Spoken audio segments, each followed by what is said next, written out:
Welcome to the VET S.O.S podcast. Remember, don't drown the sea of transition. Grab the VET S.O.S Lifeline. Today, we're jumping across the pond to talk to an ally about one of their veteran programs that's open to all veterans. This is very exciting. Can't wait to jump into this discussion. There's some great things going on over in England, and just really excited to jump into this conversation and see what they have going on and see, maybe where we can learn from each other, which is going to be fantastic. So, only person I've ever seen in my life with a no podcasting profile. Keith finally came off profile and he's back back in the mission. How you doing today, brother? No podcasting profile. Well, the VA they get a little interesting with their medical diagnoses and stuff. So I guess my stress is a little too high. I was getting a little too lifey, but it's good to be back, brother. These are actually good for my spirit. So finally back in the seat, back in the saddle, and excited to be here, especially for this episode. It's going to be a good one. Oh yeah, absolutely. I'm glad to have you back. Kingsley was getting a little too comfortable over there, so yeah. All right, so here we go. Let's jump right into this. Jonny's civilian career has seen him run campaigns at every level of UK government and across the military charity sector, including project managing Deloitte's veteran work, campaign as a consultant to UK defence charities. He also led the UK Ministry of Defence account management team at Defense Relationship Management, responsible for forming relationships between government and industry. His lengthy Army service included operational tours of Northern Ireland with the infantry in Afghanistan and the Intelligence Corps. In 2013, following a tour of Afghanistan the previous year, he was awarded a Commander Land Forces commendation for his work as a Pashto linguist and intelligence analyst. And Keith, I love talking to my intelligence brothers. So you guys, it's an oxymoron. Yeah. He has changed policy on mental health at the MOD through his lived experiences as host of Veterans in Politics podcast, interviewing veterans from across the globe. And in 2023, he was selected for Team UK for the Invictus Games as part of his own recovery journey through sport, where he gained a bronze medal in powerlifting and captained the indoor rowing team, as well as donning lycra for the cycling events. He is currently a consultant in UK Veterans Affairs sector work that includes leading the UK government's veteran industry engagement program delivered by one of the UK charity clients, co-founding the UK Afghanistan Veterans Community, as well as being an inspirational speaker. Jonny, you pretty much do everything over there. So I'm really excited to sit down with you, brother. How you doing today? Well, you know what they say, if you want something done, ask a busy person. And I like being married, though, at the same time, because, a lot of these activities, they are passion projects, they're lived experiences, they're looking out for our brothers and our sisters. And if not us, then who? So, at some stage, as I say, you have to stand up and serve again. And our veterans landscape here in the UK has rapidly evolved over the last decade that I've been involved in it. And I think, going back to your point, in terms of the US UK experiences, I think the perfect veteran solution is somewhere halfway in the Atlantic, because there's a whole heap of things you guys do way above what we do. But equally, I'm very proud of our third sector, our charity sector here in the UK. I think we do some things pretty damn well good here too. But I'm just delighted to speak to you. I'm excited. And every opportunity to speak to my American brothers is massively welcome. So thank you. No, absolutely, brother. And when we got to connect for the first time, it was a fantastic conversation. Knew we had to have you on here. So before we jump into the activities you're doing, let's talk transition, man. How did your transition out of service go? Well, I've done it technically 3 times. The third time was probably the bumpiest. I actually rejoined service because of Afghanistan. I felt the pull to serve again. I felt an obligation, a moral obligation, a generational obligation. And 16 years later, I was still serving. But unfortunately, it was through my love of American motorcycles, not my love of country, that I encountered life-changing injury. I encountered trauma. I encountered a mental health injury, 7 surgeries to save my leg. And that's because I wrongly love Harley Davidson motorcycles. So one day my life changed. And that's what do you I got to interject. What do you so that's set a trajectory for medical discharge from service. And it's not one I asked for, but I was downgraded medically. The unit I was serving in was an Army Reserve unit at the time, but we were integrated into the regular Army. Our customer the defence customer were delivering live operations on the home base. So I felt as a staff sergeant, I couldn't promote to warrant officer. I couldn't then go for what we call a late entry commission, which was always my aspiration and my dream because of my medical status. So it came to a point where, do you know what? I'm not upgrading. So it's time to downgrade and to leave service. So it was a bumpy one.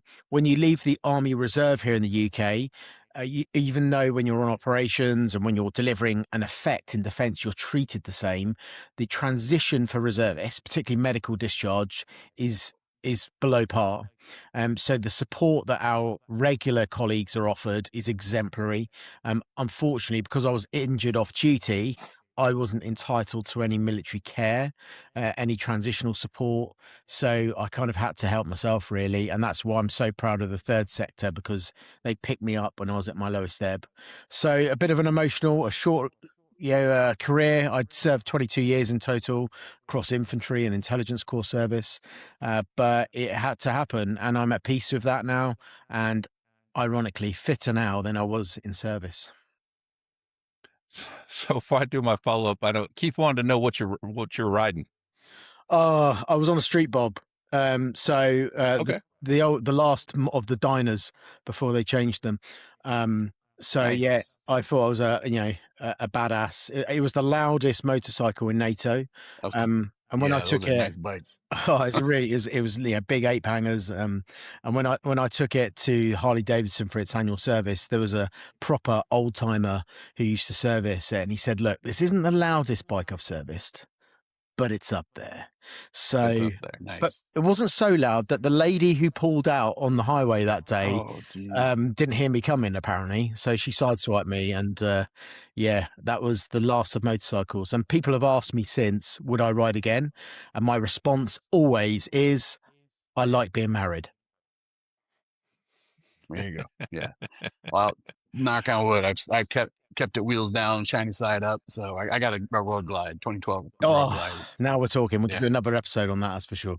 There you go. Yeah. Oh man, that's fantastic. So, so when it comes to like the actually transitioning out, how robust is the actual program from the service? Because you were essentially medically discharged. There still has to be some process to get you out of the military. So is it like us where we have mandatory training that is basically 5 days that we have to go to, and we have a certain amount of time to do all that? Or, how does that work in England? Well, in the Army Reserve in the UK, you've got to do a mandated 28 days service per annum. And I was fulfilling that. In fact, when I got injured, I was an instructor at our regular and reserve training establishment, which meant I was in uniform, albeit with this weird dressing on my leg, hobbling about. But because of our trade training is all classroom delivered, not out in the field, so I was still able to add value and share my experience with the next generation of intelligencers coming up through the ranks. So I was able to deliver an effect. But then when I went to my next unit, which was a battalion, an intelligence battalion, it was quite clear that I was limited in terms of promotion prospects, career prospects, adding value, and also the empathy of my unit towards my injury was pretty low. So the repeated reviews and being downgraded, and in that downgrade it says that I cannot deploy in operations. Well, if you don't join the armed forces to deploy in operations, then why do you join? So it came to a point where it was a bit of a mutual decision, but then the medical decision gave that objectivity. It was time to leave. The one thing that is the same is that I then got posted my veterans badge, which was a new addition under the last government here in the UK.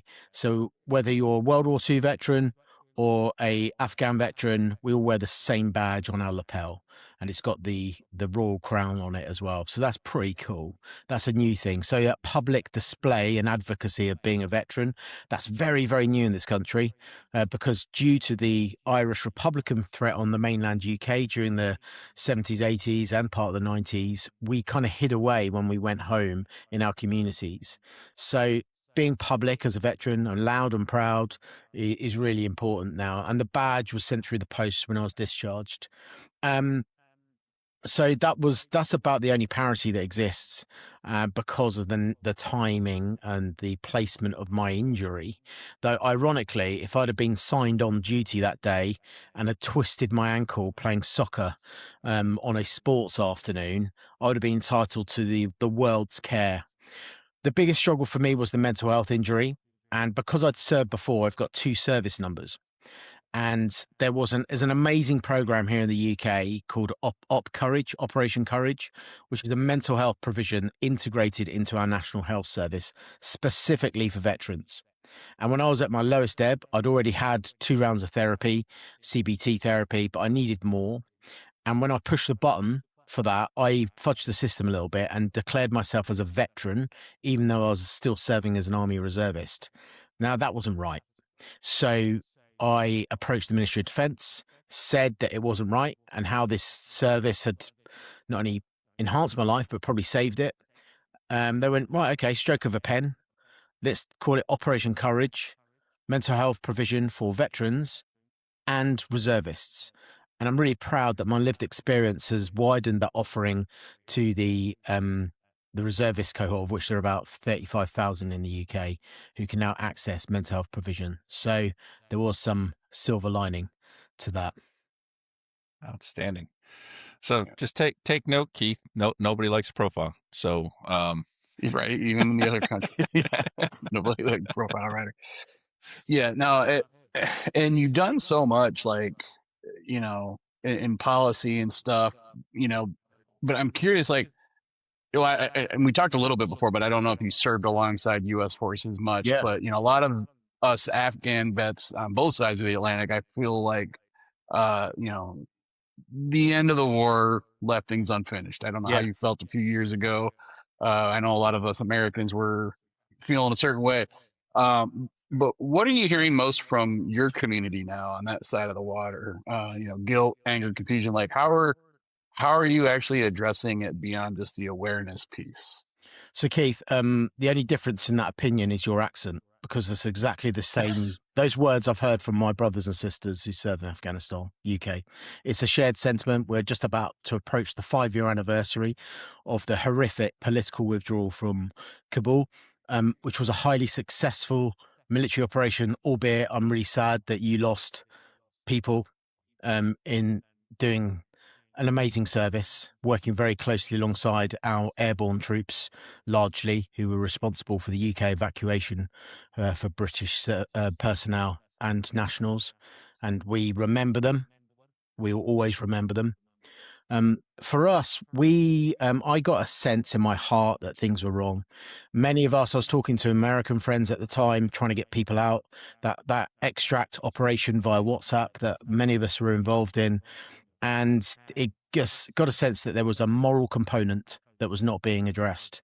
Now, we can look at the individual actions of ourselves on the ground. There are very important things I'm very proud of during my time in Afghanistan. I rebuilt a school, you know, I'm very proud of that. And lots of other pieces of work that I've done during my time. Very proud. But I also felt ashamed. I felt ashamed of our withdrawal. And these were things out of our control. These were political decisions that we, as agents of political decisions, had no say in. So that was very difficult. So I got a sense that things in the community weren't right. Now, 150,000 UK personnel served in Afghanistan, a huge contribution from our NATO effort, and it represents the largest working age population of veterans in the UK have Afghan experience. And our youngest veterans, like yours, are aged just 23 years of age because they were 18 at the time during Kabul. So this, in 80 years' time, it's entirely conceivable that in the same way we've just commemorated victory in Europe and victory in Japan and D-Day, then we could have the same in 80 years' time due to the advances in medical science. But this sense, what we were told, we did a big survey, and I've been on many coffees and many lunches with influential people, and one of those lunches got me in front of M&C Saatchi World Services, who are a world-class insight agency, big PR firm, and it's run by an Afghan veteran, funny enough. And he said, let's throw a team at this. Let's do some research, because what's in your heart doesn't match what's in our heads. And we conducted the largest independent survey into UK veterans of Afghanistan that's ever been conducted. So 1,600 people. I had no budget. We weren't a charity. We were nothing at that time, just a couple of guys with an idea. And 92% of those told us they fear being forgotten. But they also told some good news that they felt a real unified sense of purpose of our service in Afghanistan. And there were elements of pride that they wanted to revisit and reconcile. So I think the key thing for us here in the UK, as we both face collective problems and challenges, but if you just look at the economic one, having people that are security aware, formative experience in Afghanistan, they are a national asset to an economy. And because we're younger, we're not walking around as pensioners at the moment. So that feels like it sometimes. So in terms of policy, we just want recognition because we feel forgotten about. And this is what's happened in the past. During World War II in the UK, we had a forgotten army in the jungles.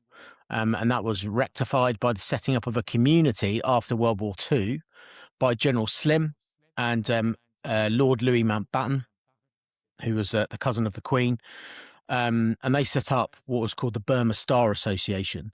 So a collective group of veterans of shared experiences to make a noise and to ensure it wasn't forgotten about. And that's the example we're inspired by. And what that means is that people can be proud individually of their service in Afghanistan, identify that to their employers, identify that to voluntary groups in their communities, and we can ensure that the 457 British lives that were lost in Afghanistan are never forgotten. And that is our responsibility as veterans. We can't wait for government. We can't wait for anyone else. And that's exactly why I started the Afghan Veterans Community.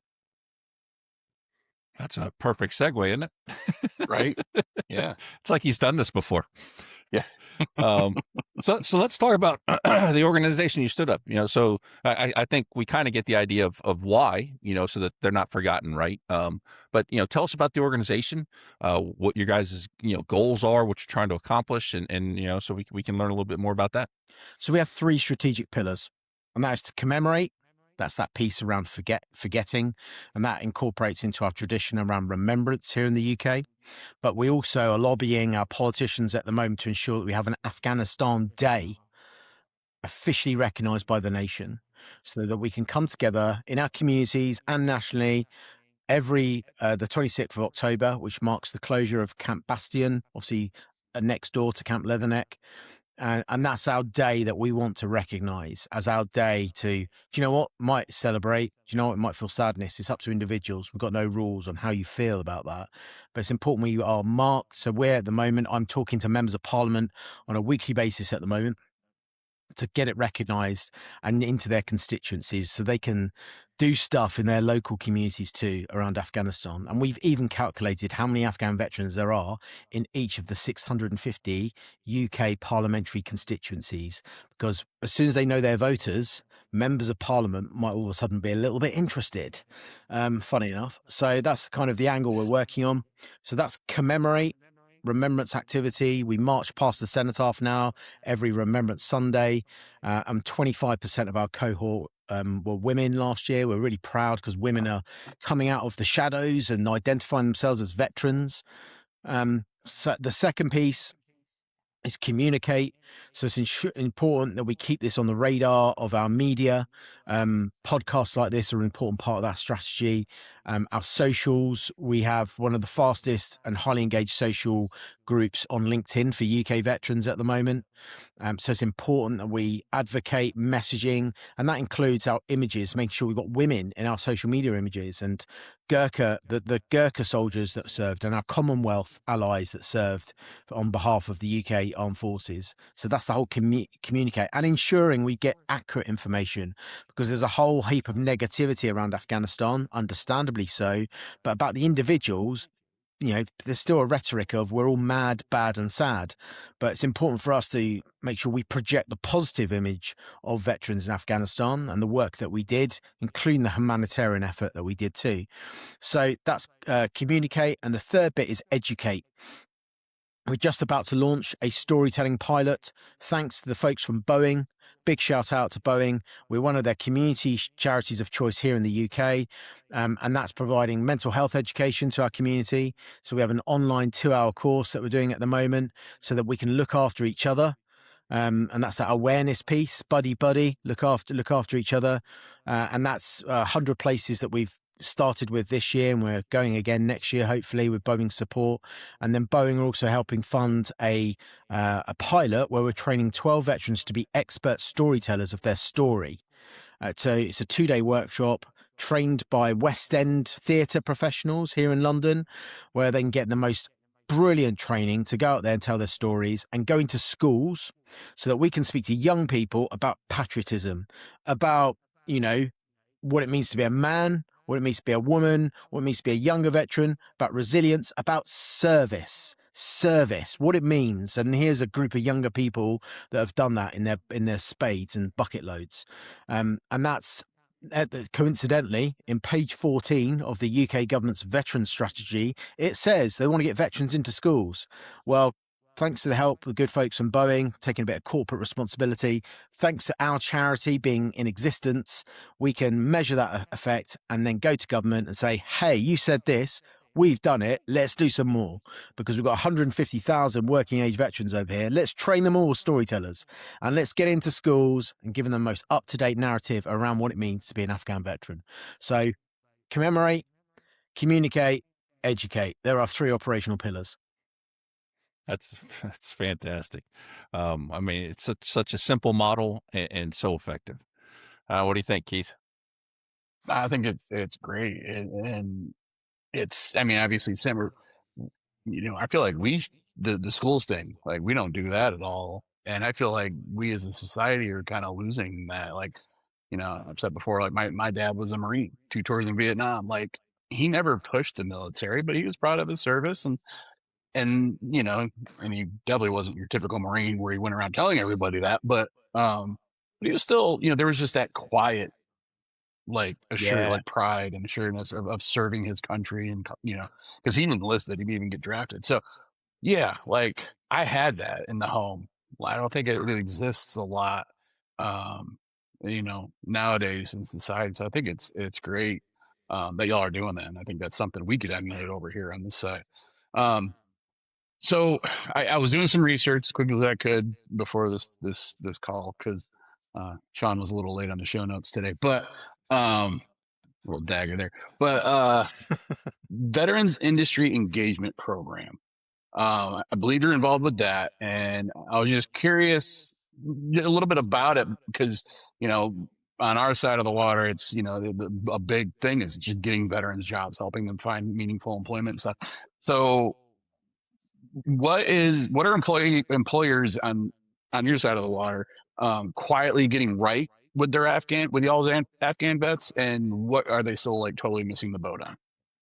So this program, essentially what it does, it fertilizes the ground so that other flowers can grow, because it's really difficult going around to every single individual employer and saying, hey, veterans are brilliant, the best business decision you'll ever make.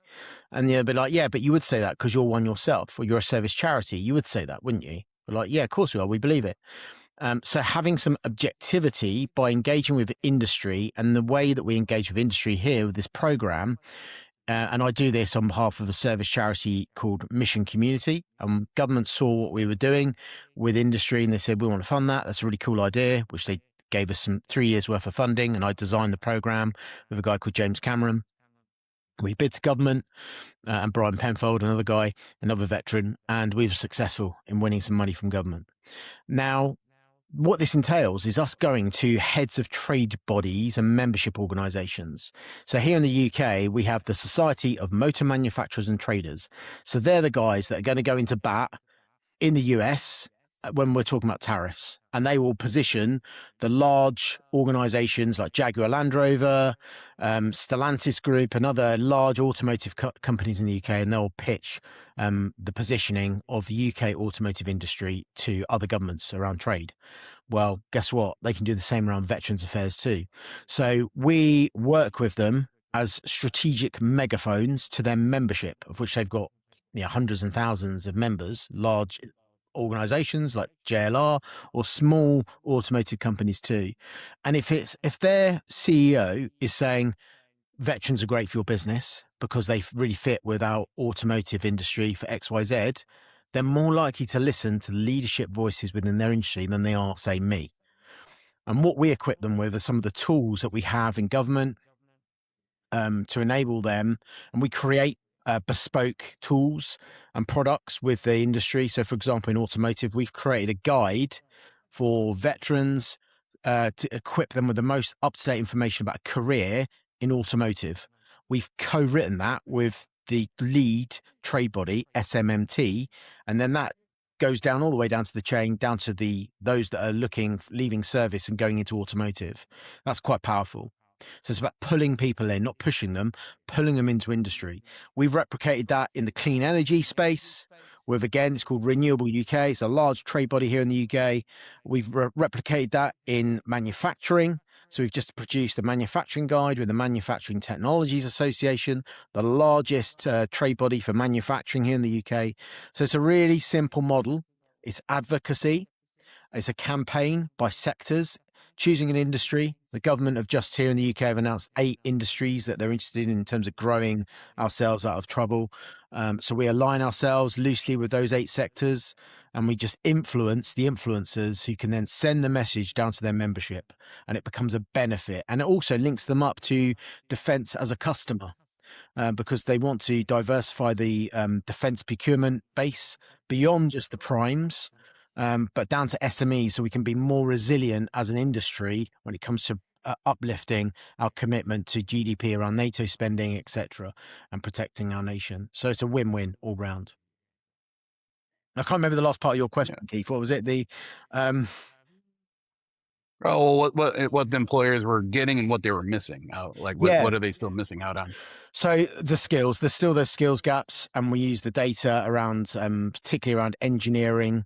They have skills gaps with the growth of AI. They have some gaps around human skills, just basic leadership and communication, of which we know we have in abundance. And the work I did with Deloitte on veterans work, a whole heap of reports looking at the opinions of industry, identifying what those critical skills gaps were.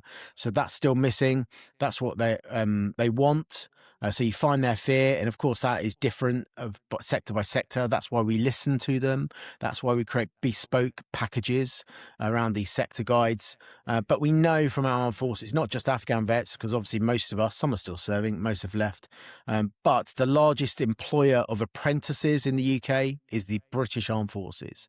So we have people that are highly trained and highly capable for the reasons that you and I will know, and that have so much to give, not only in terms of their human skills around leadership, resilience, security awareness, communication, etc., but hard skills, because we know the Armed Forces produces doctors, engineers, intelligence analysts, linguists, the list goes on. So it's a perfect match. But the challenge we have is around the narrative, which is why we set up these campaigns, because it faces that narrative, because we're not all mad, bad and sad and dangerous to know.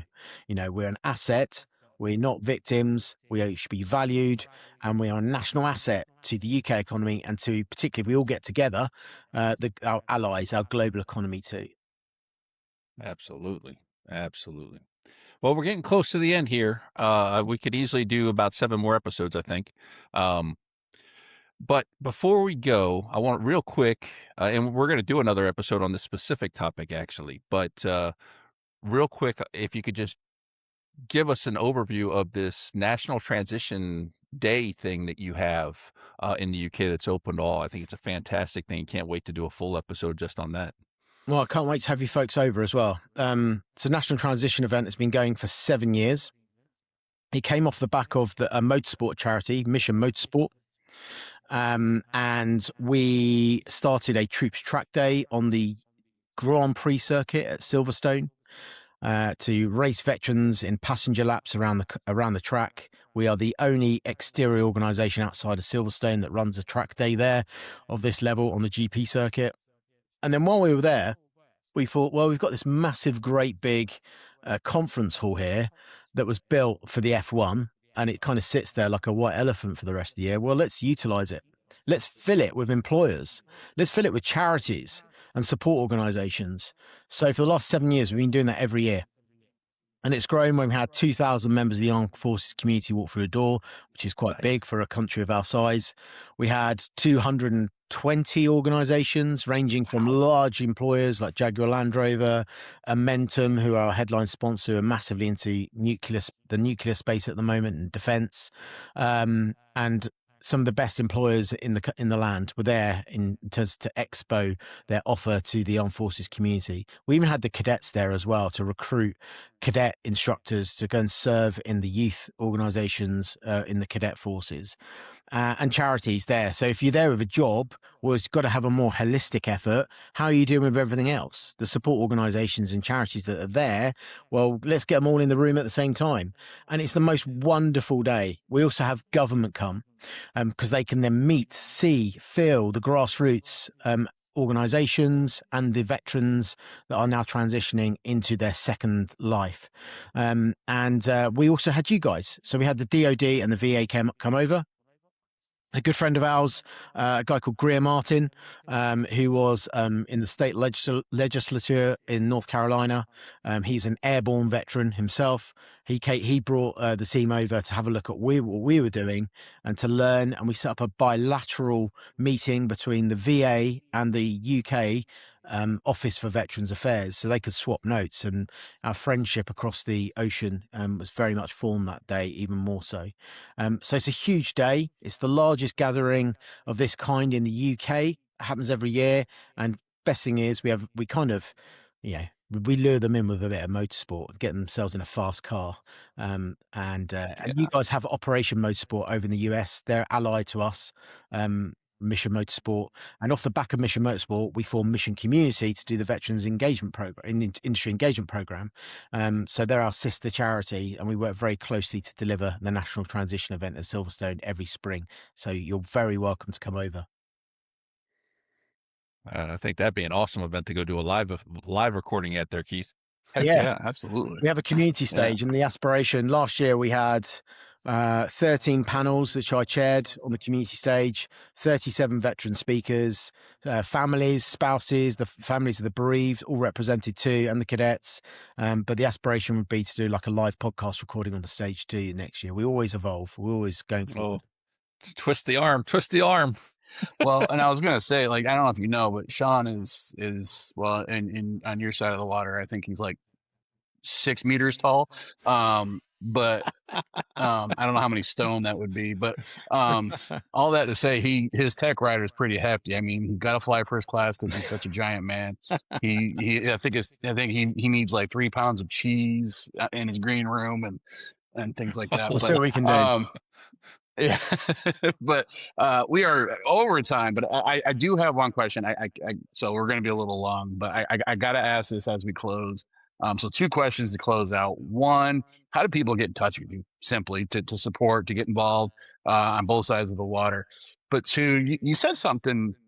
You talked about your journey, and I think there's something really powerful I want to kind of hit on, right? Because you've captained, an Invictus rowing team, and you've, medaled in powerlifting, and you've squeezed into a Lycra for cycling. You've done all these things in your journey, and there's a lot of veterans out there that just say, I can't, I'm too broken, right? And so what is your no BS response to all the folks that would say that and think that in their mind? So how do they get in touch with you, and what's your response to that?